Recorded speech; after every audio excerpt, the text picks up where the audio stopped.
Right, time for the second video today.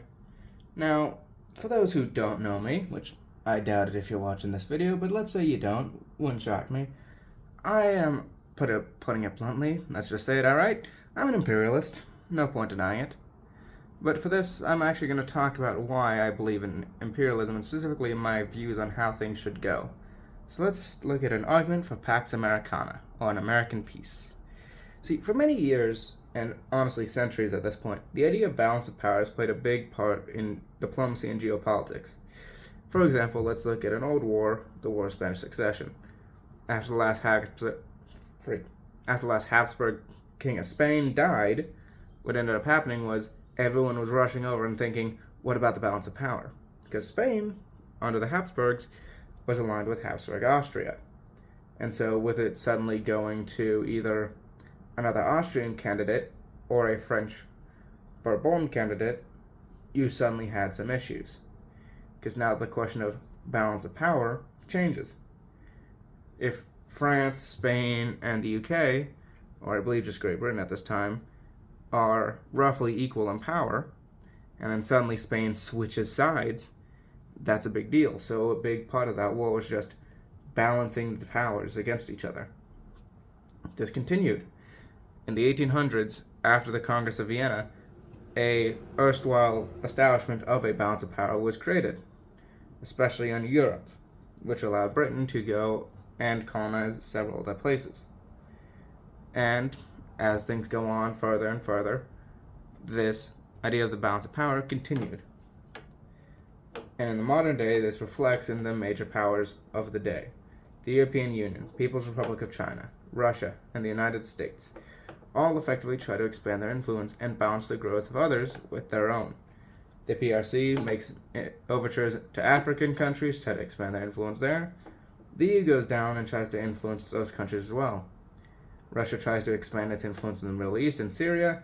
The United States sends in troops and does the same.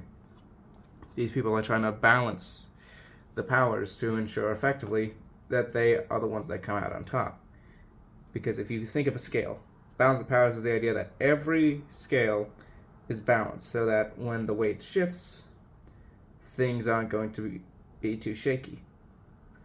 But naturally, every power wants their scale to tip in their favor.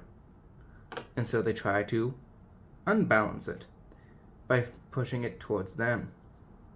And so this balance of power only encourages the worst and most short-term actions of states. Because after all, if you can, through some method, increase your power, you can then use it against your enemies. Think of the Great Game in the past.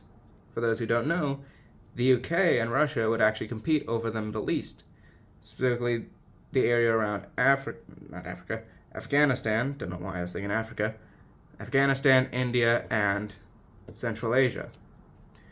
And the idea was that if they could gain control and influence over those regions, then effectively the winner could, through their methods, unbalance the other and push into them. So Russia thought if they could get to India, they could damage the British. The British thought if they could push north into Central Asia, they could weaken the Russians and strike at them. The idea was always to unbalance the scales in their favor. And so, short-term actions occurred because of it, forcing Afghanistan to basically become a border state, overthrowing the Persian government, which happened several times, constant influencing of political leaders. In the case of Africa, for example, France, after trying to leave that region, would consistently push to maintain some of its control so it would never properly lose its balance of power and maintain its influence. How well that French system worked, you can debate all you want, but the question is not were they influential, but did they try to be influential? And the answer to that is absolutely yes. And so, I propose that a hegemonic state would thus be best to maintain the stability of the world.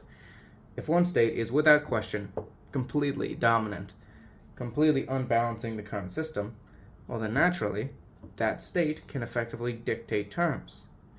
And if that state is based on limited government, freedom, specifically natural rights, and has the ability to effectively maintain such things, then it should be in charge. And to me, the United States would be the best candidate for the role.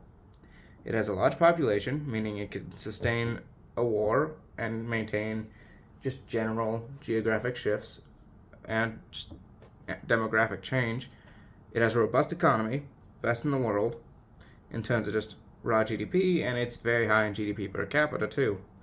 It's got a strong military, most spending of any country, large active serving population, and importantly, it can easily recruit more. In fact, that's one of the big advantages the US has had in a long time, was the fact that it can mobilize a large force pretty dang rapidly. It also has many guarantees for natural rights in the Constitution, and it has a tradition of limited government.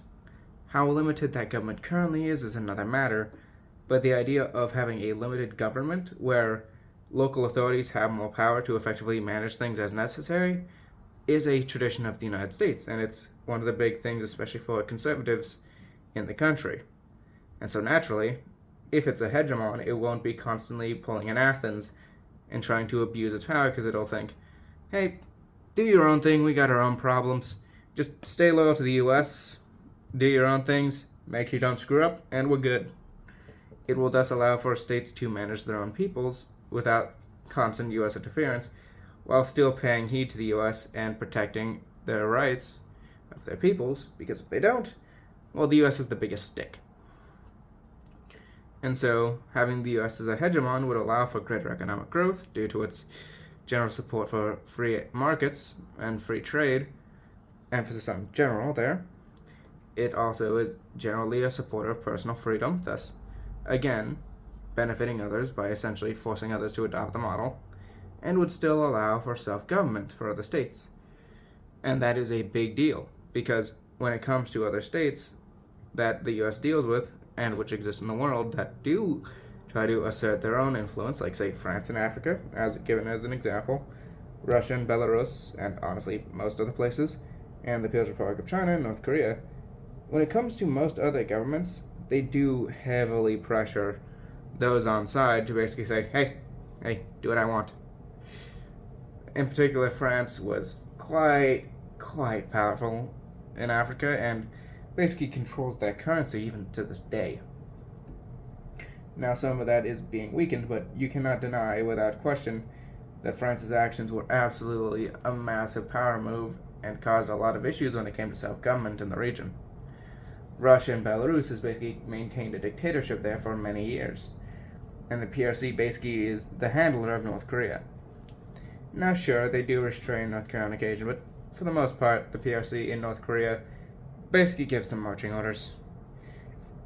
Because, well, North Korea relies on them, and to a lesser extent Russia, to maintain their current economy. Because otherwise, they collapse in on themselves because they can't produce much themselves.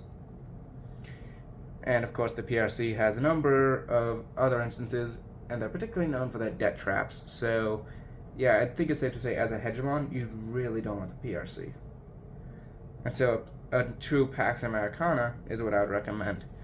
Now, there was actually a piece of history named the Pax Americana. This was the post-Cold War years, basically what is often called the golden age of capitalism, so like 40s to 60s.